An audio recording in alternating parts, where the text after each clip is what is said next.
विद्युत वाहक बल एवं गिब्स मुक्त ऊर्जा में संबंध। पहले अपन ये संबंध देख लेते हैं, उसके बाद में नन्नट्स इक्वेशन पे आते हैं। आपको बताऊं कि इसमें एक पॉइंट आता है वैद्युत कार्य। अपन पढ़ रहे हैं वैद्युत कार्य, मतलब कार्य का ही एक प्रकार है वैद्युत कार्य। लिखना इसमें वैद्युत कार्य में, वैद्युत कार्य और वैद्युत कार्य में लिखना एक स्थिर ताप व दाब पर, एक स्थिर ताप व दाब पर, उसके पास एक स्थिर ताप व दाब पर वैद्युत कार्य, एक स्थिर ताप व दाब पर वैद्युत कार्य सेल द्वारा प्राप्त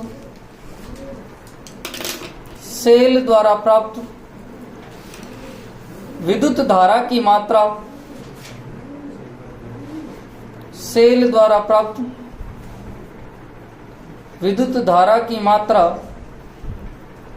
तथा सेल के विद्युत वाहक बल के, सेल के विद्युत वाहक बल के गुणनफल के तुल्य होती है। सेल के गुणनफल के तुल्य होती है। अर्थात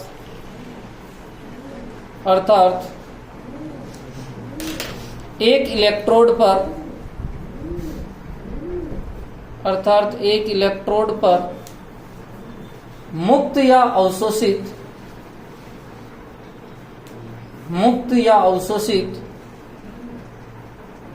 इलेक्ट्रॉन की संख्या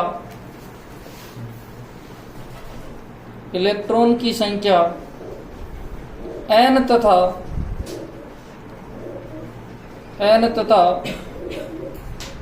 कुल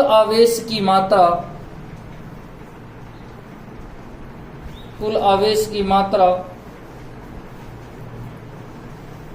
फैराडे हो तो कुल विद्युत धारा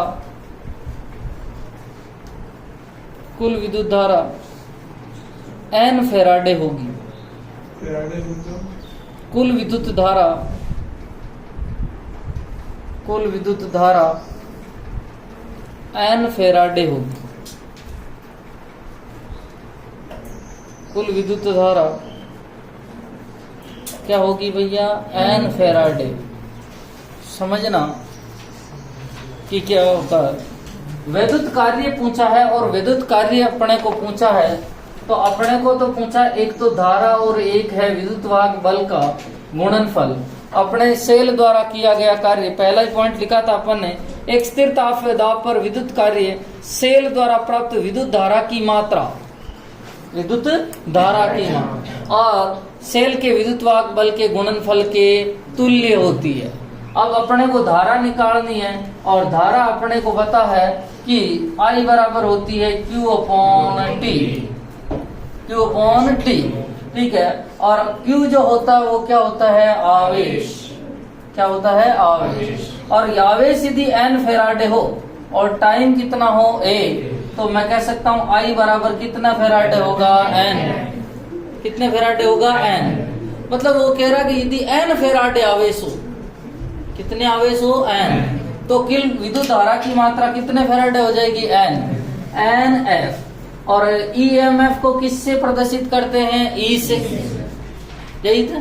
तो अब मैं क्या इसको ऐसे लिख सकता हूँ कि विद्युत कार्य बराबर W बराबर NFE।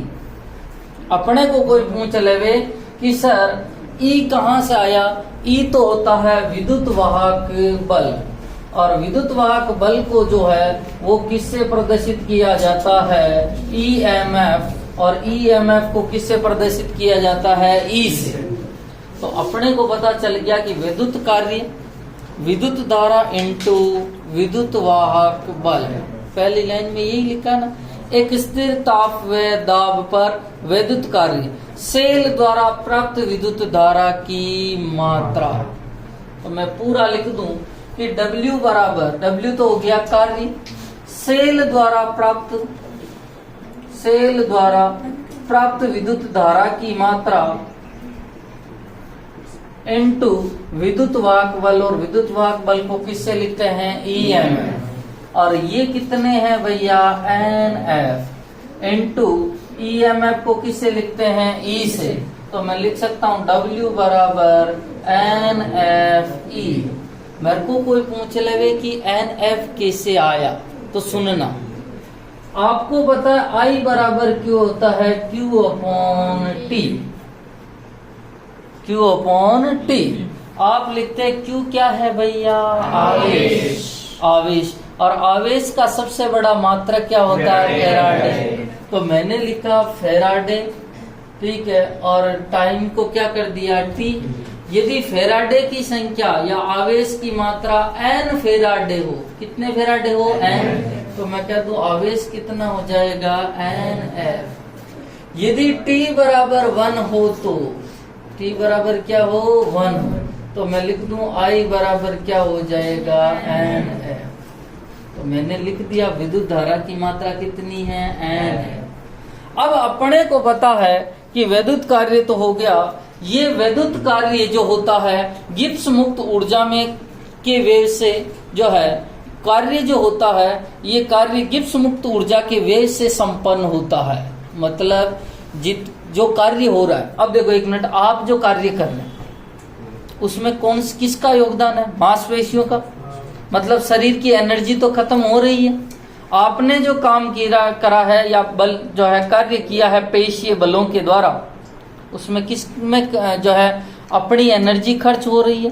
तो अपने को कोई पूछ ले कि ये विद्युत कार्य किसने किया, तो मैं कह सकता हूं कि यह विद्युत कार्य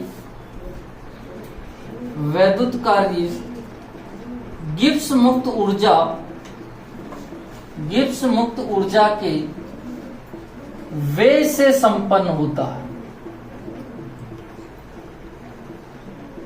मतलब गिब्स मुक्त ऊर्जा में कमी होगी, इसीलिए कार्य होगा। जैसे एक मिनट पहले मेरी ऊर्जा थी 100 जूल। कितने जूल थी? 100 प्रारंभिक ऊर्जा। मैंने क्या किया कि कोई काम किया या धक्का लगाया कुछ, ठीक है, या पत्थर को इधर उधर लगा। अब जो मेरी ऊर्जा कितनी रह गई है? 50 जूल। तो मैंने कितना कार्य किया? 50। मतलब कुल मिला के आप कह दोगे कि सर इन्होंने जो वर्क किया वो कितने जूल किया? 50। जितनी आपकी ऊर्जा में कमी हुई है वो किसके बराबर हो गई है? कार्य। यही तो कह रहा कि ये विद्युत कार्य गिब्स मुक्त ऊर्जा के वेग से संपन्न होता है। अर्थात गिब्स मुक्त ऊर्जा में तो क्या होगी? कमी। और वही कमी किसके रूप में चेंज हो जाएगी? कार्य। अब तो समझ में आया। अर्थात मैं कह सकता हूं कि गिब्स मुक्त ऊर्जा में जो कमी है, गिब्स मुक्त ऊर्जा में कमी इजिकल टू कार्य। और वो कार्य भी कौन सा कार्य है भैया? विद्युत कार्य। क्या आप सेटिस्फाई हैं? आपकी ऊर्जा में कमी हुई और वही कमी किसके रूप में चली गई? कार्य। प्रारंभिक ऊर्जा आपकी 100 जूल थी, 100 से 50 जूल होते आपने कह दिया कि सर आपने कार्य कितने जूल किया? 50। मतलब यहाँ जो विद्युत कार्य है वो किस में काम आया? गिब्स मुक्त ऊर्जा में जो कमी थी वो किस में काम आ गई? और गिब्स मुक्त ऊर्जा को किससे लिखते हैं? डेल जी। और डेल जी कमी को किससे लिखूंगा? माइनस। तो माइनस डेल जी बराबर क्या हो गया? डब्ल्यू। तो मैं लिख सकता हूं माइनस डेल जी बराबर NFE। क्या आप सेटिस्फाई हैं? ठीक है। या मैं इसको ऐसे लिख सकता हूं क्या? डेल जी बराबर माइनस NFE। अरे बोलो, ये तो बात सही है ना कि सर ये दोनों बात। अब अपन बात करें कि सर मानक अवस्था पर, और मानक अवस्था में क्या हो जाएगा बोलो? डेल जी नॉट बराबर minus N F naught, minus N F naught लिख दिया। अब देखो यहां तक उतारो, ये तो समझ में आ गया ना। अब देखो एक मिनट शुरुआत से समझना। उसने कहा कि वैद्युत कार्य करवाना है, अपन ने पूछा, अभी अपन पूछते हैं कि कार्य क्या होता है फिजिक्स में, तो आप कहते हो बल इंटू विस्थापन। वहां से चलता हूं। आपने कहा सर बल और विस्थापन का जो गुणनफल है वो क्या होता है, कार्य। मैंने यहाँ पूछा कि भाई अपने कार्य क्या, तो उसने कहा कि एक सेल द्वारा प्राप्त विद्युत धारा की मात्रा और उसके ईएमएफ का जो गुणनफल होता है वही होता है वैद्युत कार्य। मैंने कहा विद्युत धारा की मात्रा, और धारा मतलब होती है I बराबर Q अपॉन T, और Q बराबर होता है NF। आपने लिखा होगा Q बराबर NE, कई जगह देखा होगा। या Q होता है आवेश, और आवेश का मात्रक होता है फैराडे। वैसे आवेश का मात्रक कूलम होता है, पर आवेश का सबसे बड़ा मात्रक क्या होता है, फैराडे। तो सर यहाँ N फैराडे आवेश था, और T बराबर 1 सेकंड में बात की, तो मैं कह सकता हूँ कि सर I बराबर जो हो गया है NF, या मैं लेके आ गया NF इंटू EMF। विद्युत वाहक बल को किससे लिखते हैं, E से, और मानक विद्युत वाहक बल हुआ तो E नॉट से, ठीक है। W बराबर हो गया सर NFE। अब बात होती है कि सर ये विद्युत कार्य कहाँ से संपन्न होता है, तो विद्युत कार्य जो होता है गिब्स मुक्त ऊर्जा के वेग से संपन्न होता है। मतलब जितनी गिब्स मुक्त ऊर्जा में कमी होगी वही उसका क्या हो जाएगा, कार्य। और आप समझ चुके हैं कि प्रारंभिक ऊर्जा जो आपकी 120 जूल थी माना कि, और आपने कोई काम किया और काम करने के बाद में 80 जूल होगी, तो आप कहोगे कि सर 40 जूल का मैंने वर्क किया। मतलब जितनी कमी आई है वो किस में बदल गई थी, कार्य। तो मैंने ही लिखा कि गिब्स मुक्त ऊर्जा में जो कमी है वो किसके बराबर है, कार्य के बराबर। गिब्स मुक्त ऊर्जा में कमी, और कमी हो रही तो माइनस में हो, तो माइनस डेल जी बराबर क्या हो गया है, W। अरे भाई यहाँ तक समझ में आ गया, माइनस डेल जी बराबर W। अब मैं लिख सकता हूँ W का मान क्या है भैया, NFE। तो माइनस डेल जी बराबर NFE, और इसी को मैंने लिखा कि डेल जी बराबर माइनस NFE। अब आपको मानक अवस्था हो जावे, और मानक अवस्था हो जावे तो क्या होता है, डेल जी नॉट बराबर NFE। लिखो जल्दी से।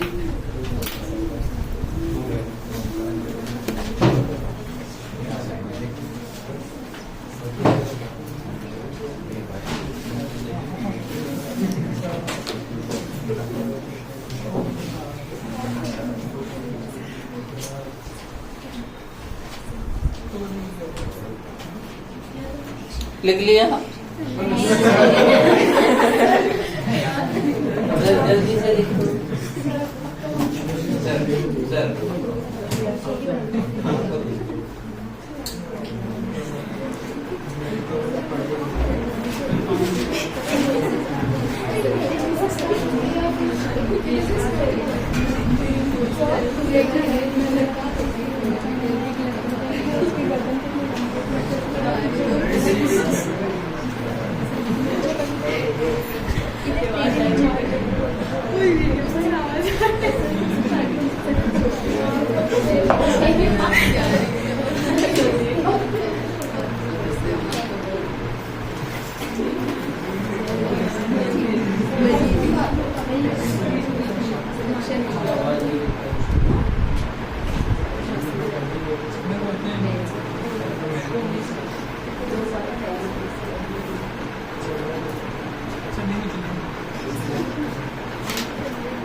अरे भाई मैं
हाँ, ये दोनों इसके बाद में ये दोनों काट।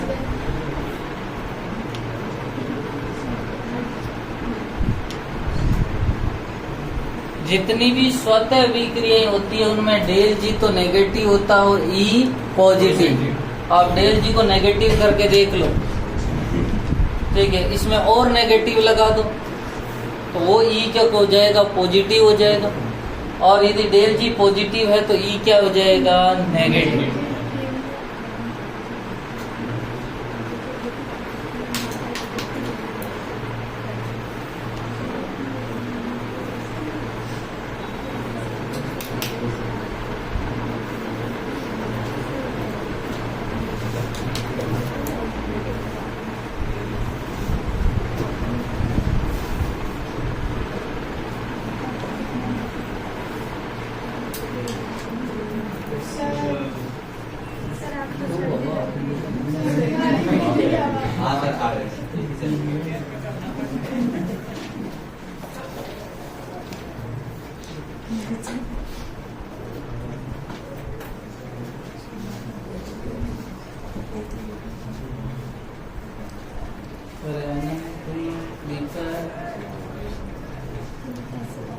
एक ना आगे लिया आगे वीडियो वैसे चलेगी।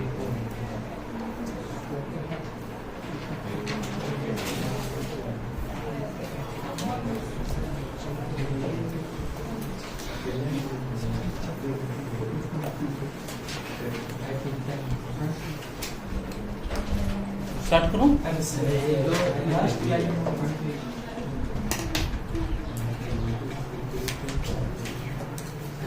बेटा तुम भी ये तो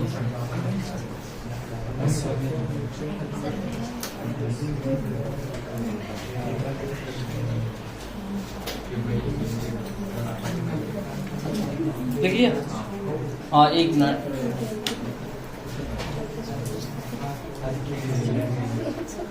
अब देखो इधर डेल जी को अपन नेगेटिव करते तो ई क्या प्राप्त होता है, और ई को जो है डेल जी को पॉजिटिव करते तो ई क्या प्राप्त होता है, नेगेटिव। डेल जी बराबर होता है minus N F E nought या minus N F E. Del G को मैं क्या कर दूं, नेगेटिव।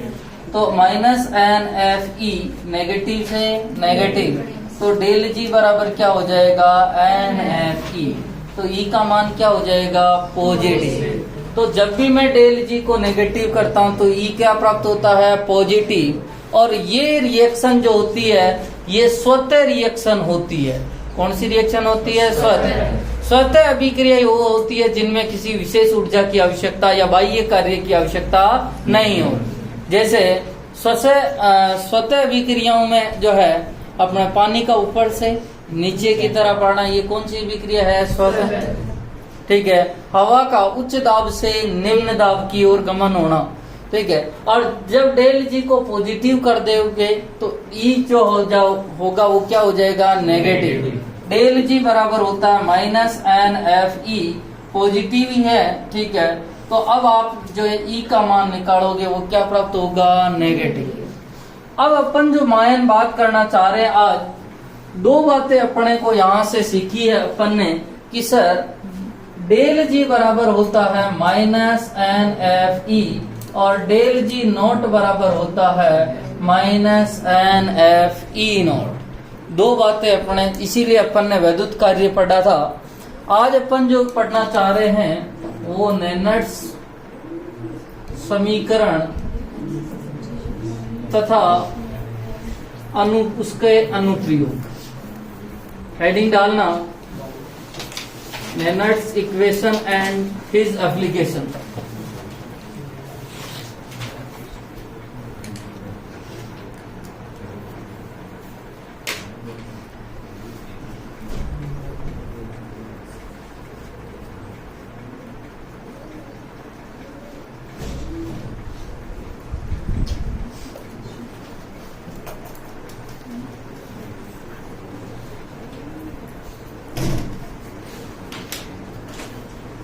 लिखना, इसमें लिखना ऊष्मागतिक मान्यताओं के आधार पर, ऊष्मागतिक मान्यताओं के आधार पर, ऊष्मागतिक मान्यताओं के आधार पर, ऊष्मागतिक मान्यताओं के आधार पर नेनट्स ने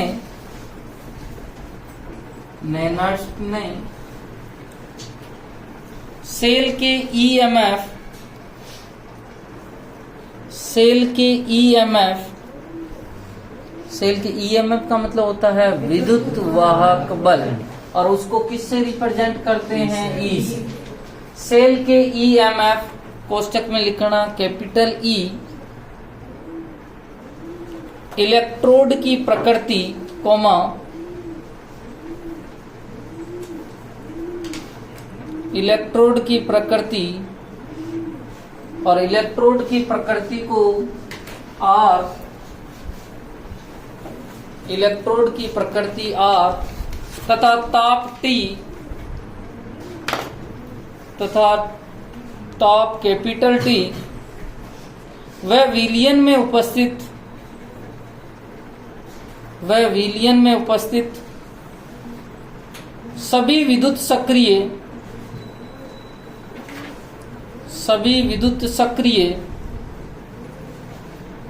पदार्थों की सक्रियताओं में,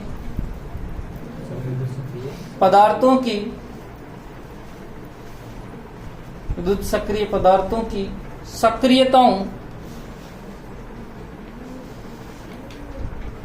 सक्रियताओं में संबंध स्थापित किया था, सक्रियताओं में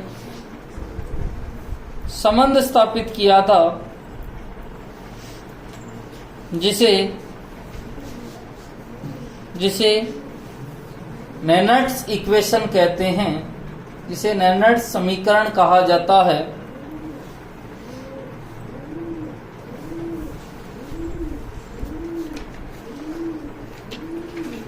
जिसे नेनट्स समीकरण कहा जाता है। अब सुनना, अब कॉपी पेन थोड़ी देर बंद करना, समझना। माना कि गैल्वेनिक सेल में निम्न रिएक्शन हो रही है, और रिएक्शन है A plus B gives C capital C और D कैपिटल D होती। आपको पता है एक नियम था द्रव्य अनुपाती क्रिया नियम, गुलबर्ग तथा वागे का, उससे अपन केसी निकालते थे, और केसी कहता है उत्पाद बटेवा अभिकार। तो द्रव्य अनुपाती क्रिया नियम से, और मैं द्रव्य अनुपाती क्रिया नियम से केसी निकालना चाहता हूँ। द्रव्य अनुपाती क्रिया नियम से अपन केसी निकाले, केसी बराबर होता है उत्पाद बटेवा अभिकार। उत्पाद कौन है भैया? C और D। तो मैं लिख रहा हूँ C की सांद्रता और उसकी पावर कितनी हो जाएगी C, और D की सांद्रता और उसकी पावर हो जाएगी स्मॉल d। रस समीकरण मितीय गुणांक को उसकी पावर में लिखते हैं, ठीक है। A की पावर A और B की पावर B, ठीक है। अब वो कहता है कि सेल की गिब्स मुक्त ऊर्जा और सेल के विद्युत वाहक बल में संबंध है। सेल की विद्युत वाहक गिब्स मुक्त ऊर्जा वह विद्युत वाहक बल में संबंध की बात करें और विद्युत वाहक बल में एक संबंध होता है जो पिछले साल आया था छठे चैप्टर में, वो होता है डेल जी बराबर del G naught plus R T L N K C. ठीक है, डेल जी बराबर del G naught plus R T L N K C. ठीक है, ध्यान रखना ये पिछले साल छठे चैप्टर में था। ठीक है, अब यदि मैं कह दूं कि यहाँ पर जो है केसी एक स्थिरांक है, क्या है भैया, केसी एक स्थिरांक, और केसी स्थिरांक है तो मैं कह सकता हूँ केसी का मान 1 है। केसी का मान क्या है, 1, और केसी का मान 1 है तो ये पूरी राशि क्या हो जाएगी, और एल एन 0 हो जाएगा। तो मैं केसी एक स्थिरांक है और इसीलिए are T L N K सी बराबर कितना हो जाएगा, 0। ठीक है, आप लोग लोगे तो लोग 1 का मान भी कितना होता है, 0। ठीक है, स्थिरांक है। ठीक है, तो are T L N K सी का मान कितना हो गया, 0।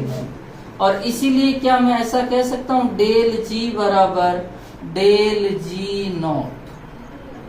अरे भाई ये राशि 0 हो जाएगी तो ये किसके बराबर हो जाएगा, डेल जी किसके बराबर हो जाएगा, डेल जी। अरे भाई ये पूरी राशि क्या हो गई, 0, तो डेल जी बराबर क्या हो जाएगा, डेल जी नो। डेल जी बराबर डेल जी नो, और आपको बताया डेल जी बराबर होता है माइनस एन एफ ई, और डेल जी बराबर होता है डेल जी नॉट बराबर minus N F E naught. इनके मान इक्वेशन 1 में रखें तो क्या रखें भैया, इक्वेशन 1 में रखने पर डेल जी और डेल जी नॉट के मान रखूं मैं तो माइनस एन एफ ई बराबर डेल जी नॉट का मान क्या है, minus N F E naught plus क्या हो जाएगा, are T L N K सी। अब क्या किया जाए भाई, इस राशि को इधर लियूं क्या, इनको उधर लिख लेते हैं। अरे नहीं समझ में आया तेरे, यहाँ तक तो आ गया ना भाई। ये इक्वेशन में ठीक है, ये याद रखनी है क्योंकि ये पिछले साल के छठे चैप्टर में थी, डेल जी बराबर del G naught plus R T L N K C. ठीक है, अब देखो अपने को पता है केसी क्या है भैया, एक स्थिरांक है, और केसी एक स्थिरांक है तो एल एन के का मान बराबर 0 होगा, और मैंने एल एन के का मान 0 करने के लिए मैंने पूरी राशि को ही क्या कर दी है, 0। ठीक है, यहाँ एक देखो, इसलिए एल एन के बराबर ठीक है 0 होना चाहिए, और इसीलिए मैंने कर दिया are T L N K सी बराबर 0, क्योंकि ये राशि 0 होगी, ये पूरी राशि क्या होनी है, 0। ठीक है, एक कंडीशन, डेल जी का मान अभी थोड़ी देर पहले ही पढ़ा था एन एफ ई, और डेल जी नोट का पहले पढ़ा हुआ है एन एफ ई नोट। इन दोनों का मान इक्वेशन 1 में रखा, ये बात है। अब देखो एक मिनट, अब देखो इस राशि को मैं इधर लाऊं तो ये क्या हो जाएगी, प्लस में, ये क्या हो जाएगी, प्लस। ठीक है, क्या मैं इसको ऐसे लिख सकता हूँ N F E note minus, उधर गई प्लस में होगी, एन एफ ई बराबर R T L N K सी। अब कॉमन आ सकता है कि कोई, कौन आ सकता है, R D sorry N F E nought minus E. ठीक है, बराबर 2.303 आर टी लॉग के सी। ठीक है, मैंने एल एन ई बेस को 10 बेस में कन्वर्ट कर दिया। ई नॉट माइनस ई बराबर 2.303 आर टी लॉग के सी। ठीक है, अपॉन एन एफ, ये नीचे आ गए। ठीक है, क्या मैं इसको ऐसे लिख सकता हूँ E note minus 2.303 R T log kc upon N F is equal to E. क्या समझ में आया? क्या समझ में आया भाई? अब देखो एक मिनट, क्या समझ में आया सुनना। ये पूरी राशि थी, ये पूरी राशि प्लस में है कि माइनस में है? बोलो प्लस में। और ये क्या है? माइनस। मैंने कुछ भी नहीं किया, इसको इधर लेके गया और इसको इधर। अरे भाई ये पूरी राशि को तो मैं ई की जगह लाया, ये प्लस में थी जो तो क्या हो गई? माइनस। और माइनस वाली क्या हो गई? प्लस। ठीक है, ई नोट तो जो है मानक जो है विद्युत वाहक बल। ठीक है, या इसी को ई नोट सेल भी लिखते हैं कई जगह। ठीक है, ई नोट को कई जगह ई सेल, ई नोट सेल भी लिखते हैं। ठीक है, अब देखो एक मिनट, अब मैं यहाँ पर मान लिख रहा हूँ। ठीक है, क्या इसको मैं ऐसे लिख सकता हूँ? ई बराबर E note minus 2.303 R T L N K C upon N F. Sorry ठीक है, अब देखो एक मिनट, 3 मान लिख रहा हूं। ठीक है, R बराबर 8.314 जूल। ठीक है, क्या वो पूरा मान R का मान 8.314 मोल इनवर्स के। ठीक है, दूसरा फेराडे का मान 96,500 और T बराबर 298 केल्विन रखने पर, मतलब 3 मान लिखे। ठीक है, तो E बराबर हो गया E नॉट माइनस 0.059। ठीक है, ठीक है, ये कहाँ से आया? 3। R का मान तो लिखा 8.314, T का मान लिखोगे आप 298 केल्विन और F का मान लिखते हैं 96,500। ठीक है, F का मान कैसे आया वो मैं बता रहा हूं कि 1 मोल इलेक्ट्रॉन के आवेश को 1 फेराडे कहा जाता है। 1 मोल इलेक्ट्रॉन के आवेश को क्या कहा जाता है? 1 फेराडे। अभी मैं 1 फेराडे की परिभाषा लिखाऊंगा इसके नीचे। तो इसका जो मान देखो, मैंने इसका मान लिख दिया R का, एक T का लिख दिया और F का लिख दिया। अब मेरे पास में बच गया क्या भैया? 2.303, वो गुणा हो गए। ठीक है, अब तो ऊपर तो बचा log Kc और नीचे बचा है n, और n जो है वो इलेक्ट्रॉन की संख्या। ठीक है, अपॉन n। ठीक है, और log Kc, और आप log Kc का मान भी लिख सकते हैं। कहां से? ठीक है, अब देखो इसी को आगे बढ़ा रहा हूं मैं। E बराबर E not minus 0.059 upon n log C की पावर C, D की पावर D, A की पावर A और B की पावर B। या मैं कह सकता हूँ उत्पाद बटेवा अभिकार, उत्पाद बटेवा अभिकार। और ये जो अपने को इक्वेशन प्राप्त हुई है, इसी को कौन सी इक्वेशन कहते हैं? Lennard equation. एक मिनट इधर देखो, यदि इस log का मान 1 हो जावे, मतलब उत्पाद और अभिकारक की सांद्रता क्या हो जावे? बराबर। और उत्पाद और अभिकारक की सांद्रता बराबर हो जाएगी तो log K का मान के जो है log ये Kc का मान कितना हो जाएगा? 1। और log Kc का मान 1 हो जाएगा तो log 1 का मान कितना होता है? 0। तो ये पूरी राशि कितनी हो जाएगी? 0। तो उस समय E किसके बराबर हो जाएगा? E not. ये आगे नीचे लिखाऊंगा। ठीक है, 1 मिनट। यहां तक अपन ने देख लिया था, वापस समझना यहां से। मुझे इस राशि को इधर लाना है और ये राशि माइनस में है, तो इधर लाऊंगा तो क्या हो जाएगी, plus N F E note minus N F E बराबर R T L N K सी। यहां मैं दो जो है काम कर रहा हूं। एक तो मैं जो है एन एफ को कॉमन ले रहा हूं, और एन एफ को कॉमन ले लिया तो इधर बच गया ई नोट और इधर बच गया ई, और एल एन को मैं लॉग में बदल रहा हूं तो 2.303 और लॉग लिख रहा हूं, तो 2.303 आर टी लॉग के सी। ठीक है, अब देखो 1 मिनट, यहां अपन ने क्या किया कि ये पूरी राशि एन एफ को अब की बार नीचे लेके आए। नीचे लाने के बाद में इस पूरी राशि को मैं इधर लेके गया।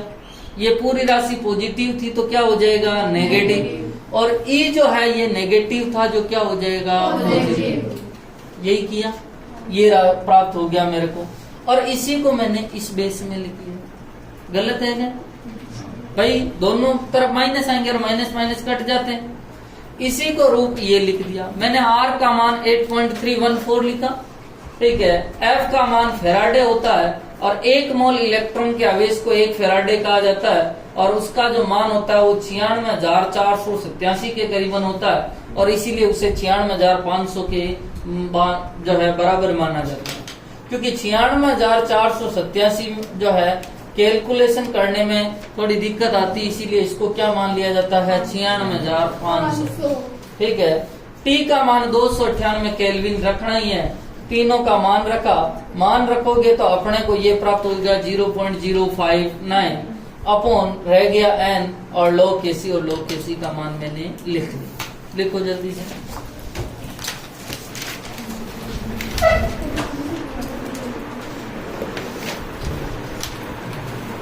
और इस इक्वेशन पे क्वेश्चन करना बहुत जरूरी है। ज्यादातर केस में ये इक्वेशन पूछी नहीं जाती है, कभी व्युत्पन्न करवाने की नहीं कहा उसने, इस पे क्वेश्चन जरूर पूछा।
क्या है सर, ये यहाँ पे गैस में गैस स्थिरांक होता है ना, तो सर 0.08 वो एटीएम में लेते हैं तब। तो ये किसमें लिया? ठीक है, एक 8 जूल वाला जो होता है ना, वोल्टेज के लिए ये लिया जाता है।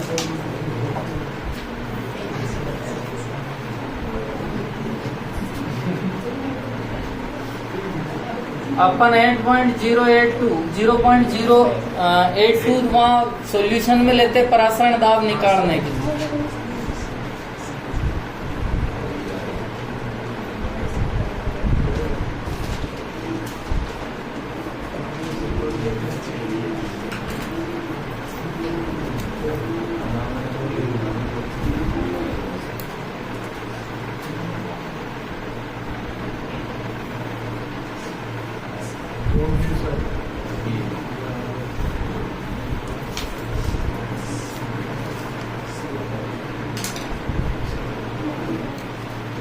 हाँ, उसके नीचे बात एक ही है सारी, बस वहाँ को मैंने छोड़ा है LHS अपॉन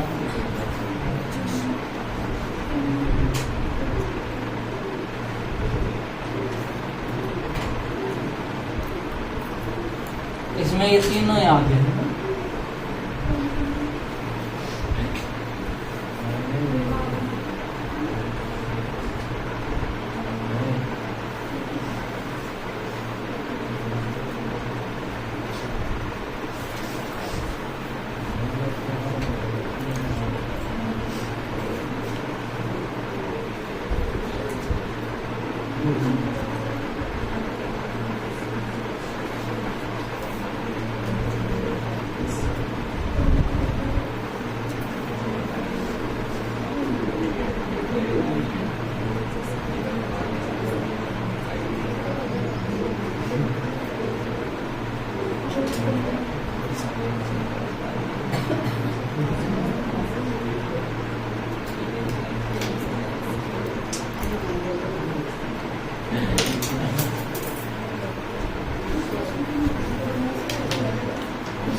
इधर देखना, ये उतारना और इसको समझने की कोशिश करते हैं। किस किस को समझने आ गई वो देखते हैं।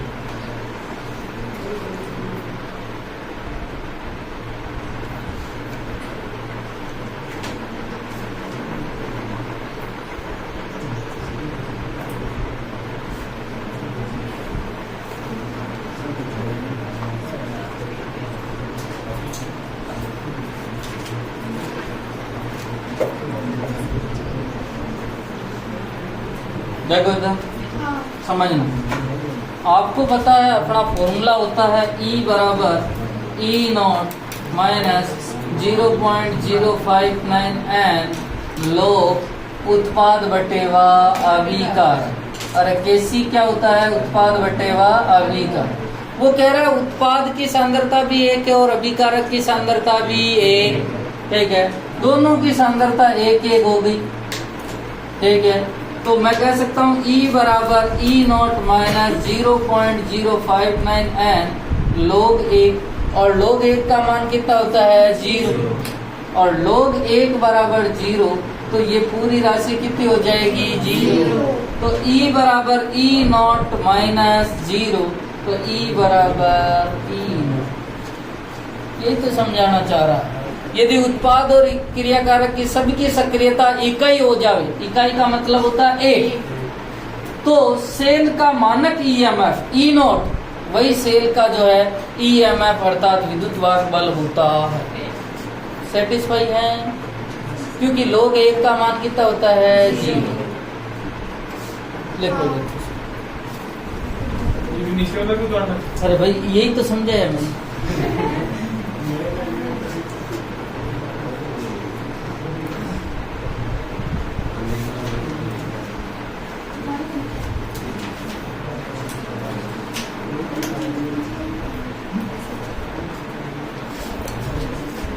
एक मैंने ये लिखा है लेफ्ट हैंड साइड और राइट हैंड साइड। ये जब क्वेश्चन करवाऊंगा मैं तो समझाऊंगा कि ऊपर मैंने लेफ्ट हैंड साइड को लिखा और नीचे राइट हैंड साइड को लिखा।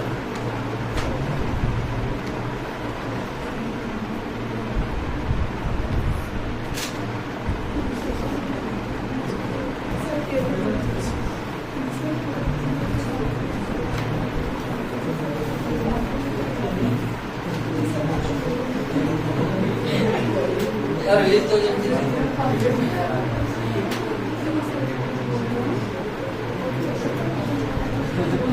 अरे एक मिनट लिखिए।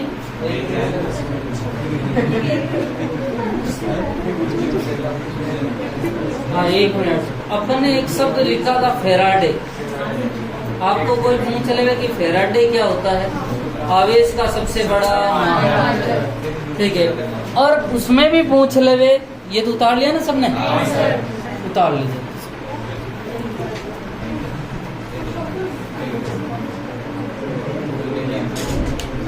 अरे भाई पहले उतार दो, ठीक है।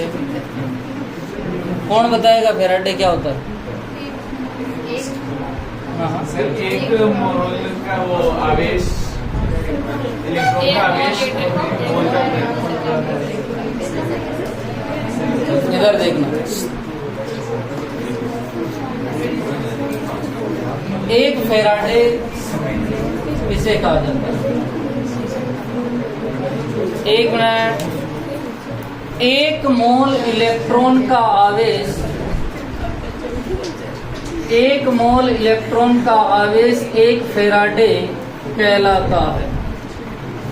आपको कोई पूछ ले कि एक फेराडे किसको कहते हैं, तो एक मोल इलेक्ट्रॉन के आवेश को क्या कहा जाता है? एक फेराडे। और एक मोल इलेक्ट्रॉन मतलब 6.022 इंटू 10⁻23, ठीक है।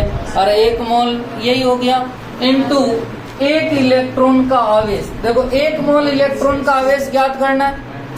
एक मिनट, जैसे आपके पास में 100 ईंटें और एक ईंट का वेट पता है आपको 3 किलोग्राम है, तो आप 100 से गुणा करते हो 300, ठीक है। वैसे ही मेरे को एक इलेक्ट्रॉन का आवेश पता है, और एक इलेक्ट्रॉन का आवेश कितना होता है? 1.6 इंटू, ठीक है। अर्थात मैंने क्या किया, एक मोल को एक इलेक्ट्रॉन के आवेश से गुणा कर दिया, तो मेरे को एक मोल इलेक्ट्रॉन का आवेश पता चल जाएगा। और ये जो होता है वो होता है 96,487 कूलाम के बराबर। और इसी 96,487 को बराबर किसके माना जाता है? 96, लिख लो।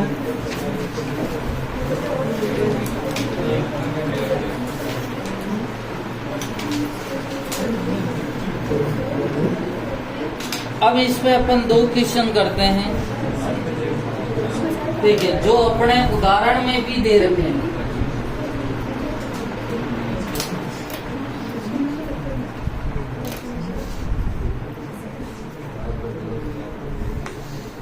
एक मोल इलेक्ट्रॉन का आवेश एक फेराडे कहलाता।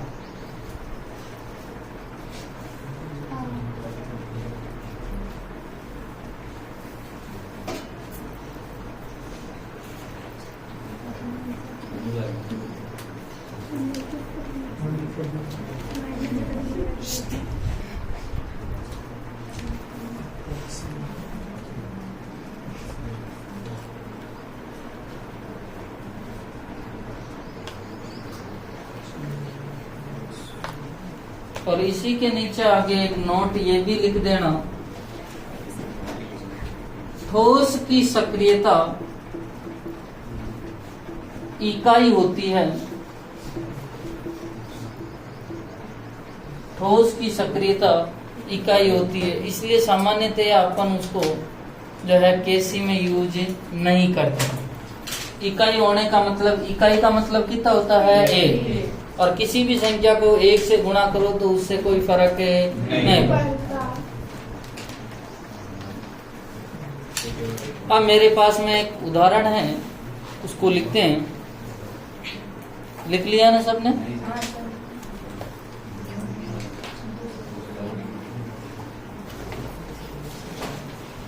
अब क्वेश्चन लिखो। रिएक्शन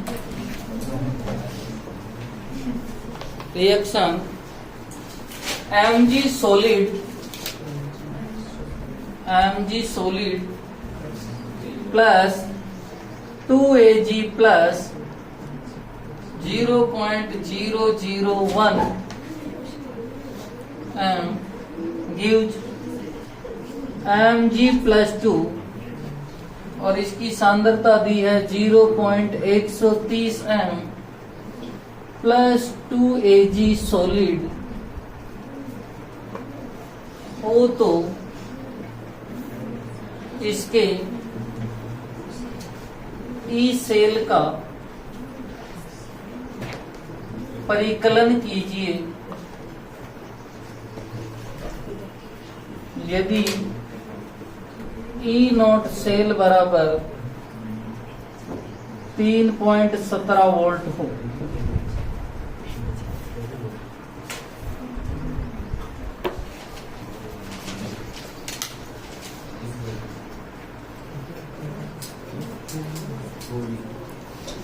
सुनना, मेरे पास में इसके ई सेल का मान दिया है और मुझे पता है इक्वेशन ये होती है ई सेल बराबर ई नॉट सेल बराबर माइनस 0.059 अपॉन एन, ठीक है।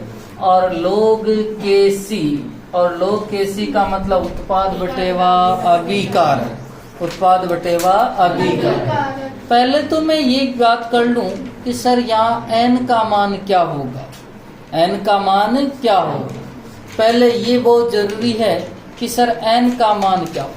n का मान होता है नेट सेल में जो है आदान प्रदान किए गए इलेक्ट्रॉन की संख्या, या नेट सेल में या नेट रिएक्शन में जो है त्यागे गए या ग्रहण किए गए इलेक्ट्रॉन की संख्या।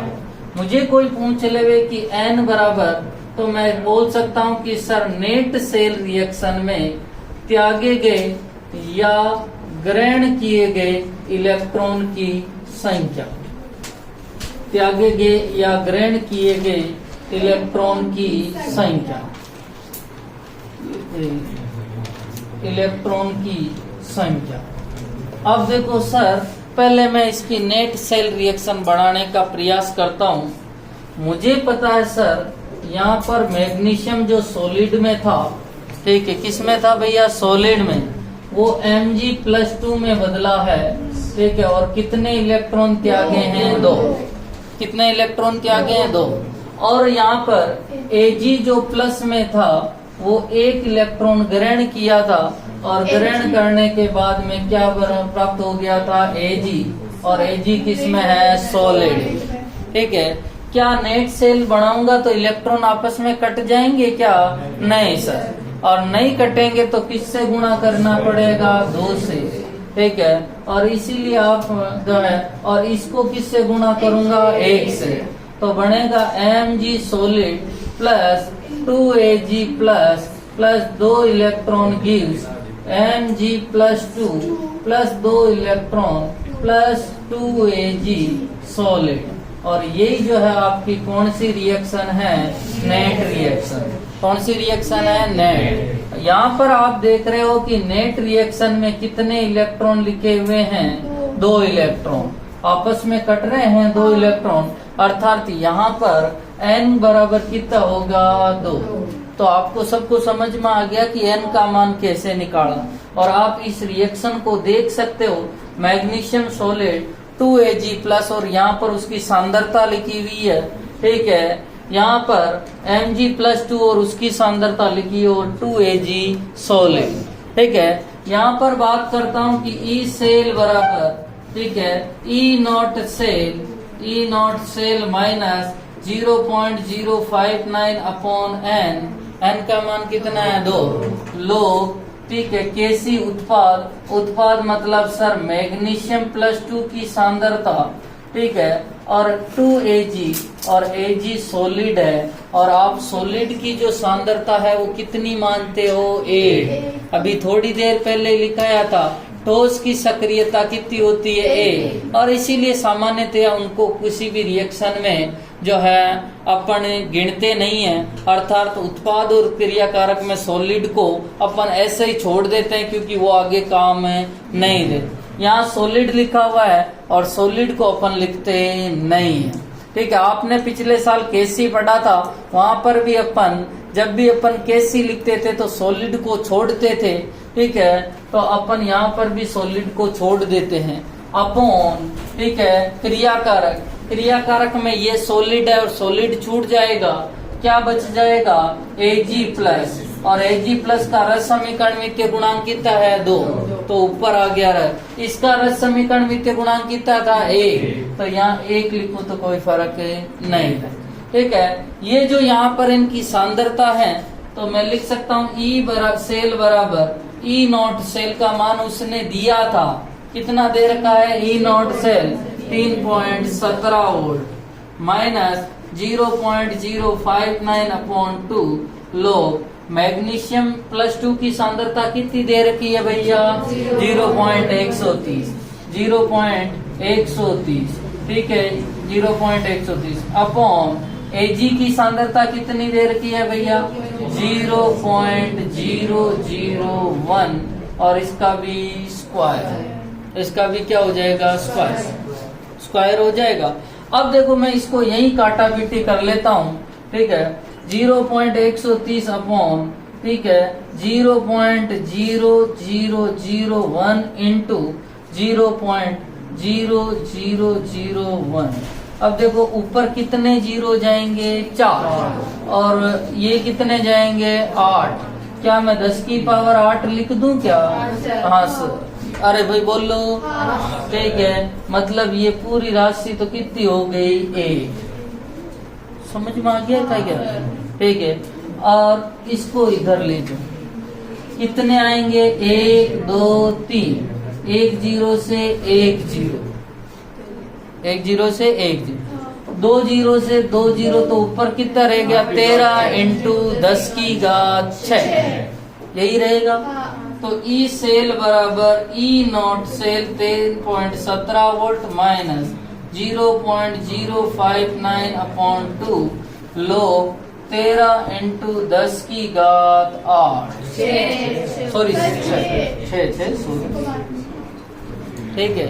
अब जब आप इसको सोल्व करेंगे, एक ये गुणा में है, ठीक है, और गुणा में होता है वो राशि जुड़ जाती है, log a into log b, sorry log a into b लिखा हुआ है, और log a इंटू जो b होता है वो किस में चला जाता है log a plus log b, यही बनेगा। और देखो इसको आगे भी सोल्व कर सकते हैं, कितना मान आएगा समझना।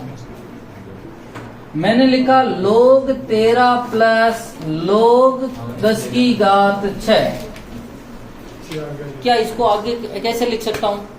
देखो log 13 प्लस 6 log 10, क्या सही है?